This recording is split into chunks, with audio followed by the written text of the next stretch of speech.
সে আমার জন্য যা করছে আমি মানে তার কাছে আজীবন ঋণী। আমি এরকম একটা অন্যায় করছি ওর সাথে, কোন শয়তানে ধরছিল না কি হয়েছিল, যেহেতু ওরা আমি ভালোবাসে বিয়ে করছি, ও সবকিছু সাইরা আমার কাছে চলে আসছে, ওরে যদি আমি কষ্ট দিই তাহলে আল্লাহ শুভ না। ও আমার জন্য আমার লাইফে অনেক কিছু করছে।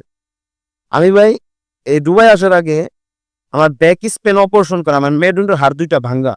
যখন আমি অসুস্থ ছিলাম, এই মেয়েটা আবার 3টা বছর পালছে, আমার কোনো কর্ম করতে দেয় নাই। ও আমার জন্য অনেক কষ্ট করছে, আমি স্বীকার করি।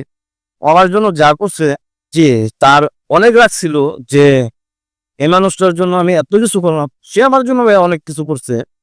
আমি মানে এখনো মানে সে আমার জন্য যা করছে আমি মানে তার কাছে আজীবন ঋণী। আগস্টের 17 তারিখে ও অনেক অসুস্থ, পরে ফোন দিছি, ও আমার সাথে অনেক রাব ব্যবহার করছে।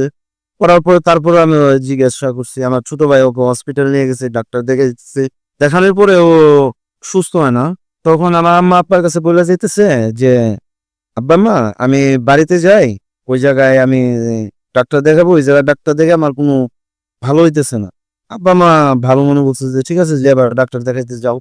বা আমার ছেলের নাম আলিফ, বা আলিফ থাক, আলিফের জন্মদিনের আগে আমি আইসা করবো।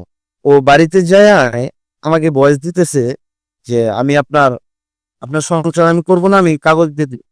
তখন আমি রাখবো অনেকগুলো কথা বলছি, বলার পরে 2-1 দিন কথা বলি নাই। 20 তারিখে আমি তার সকালবেলা ফোন দিছি। ফোন দেওয়ার পরে সে 20 তারিখে আমার ইমোতে সে ডিভোর্সের কাগজটা আমাকে পাঠিয়ে দিছে। এখন আমি ওকে চাই যে স্বপ্ন তুমি যে জায়গায় থাকো, যদি এই ভিডিওগুলো দেখো তুমি চলে আসো, কারণ আমার নিজেরও কষ্ট হচ্ছে। যা করছি স্বপ্ন আমি ভুল করছি, মাপ চাই তোমার কাছে, তুমি আমার কাছে ফিরে আসো। অন্তত ছেলের মুখের দিকে তাকিয়ে তুমি আমার জীবন আবার ফিরে আসো। ওকে এতটাই ভালোবাসি। ওর বাড়িতে ফোন দিয়ে ওর নাম্বার সব চেঞ্জ করে ফেলাইছে। ওর মায়ের কাছে সেদিনকে ফোন দিয়ে আমার শাশুড়ি কাছে ভাই বন্ধু ধরছি, আমার চোখ দিয়ে অজরে পানি ঝরতেছে, কিন্তু ওর সাথে আমার একটা মেয়ের কথা বলতে দেয়নি। স্বপ্না স্বপ্না একটা বার যে ডিসিশন নিছো এটা আমার ভুলের কারণে নিছো, ঠিক আছে, আমি তোমার কাছে হাত জোর করে মাপ চাইতেছি, তুমি আমাদের জীবনে ফিরে আসো। কারণ আজকে যখন ওই জিনিসটা ডিভোর্সের কাগজটা দেখছি, 1 মাস 24 দিন ভাই আমি রাত্রে জব করি, আমি ঘুমাইতে পারি না, খাইতে পারি না। তোমার কাছে হাত জোর করে আমি মাপ চাইতেছি স্বপ্না, আমার ভুল হয়েছিল, আমি মাপ চাইতেছি। আলিফের মুখের দিকে তাকিয়ে, আমার মুখের দিকে তাকিয়ে লাস্ট একটা বার তুমি আমাকে সুযোগ দাও।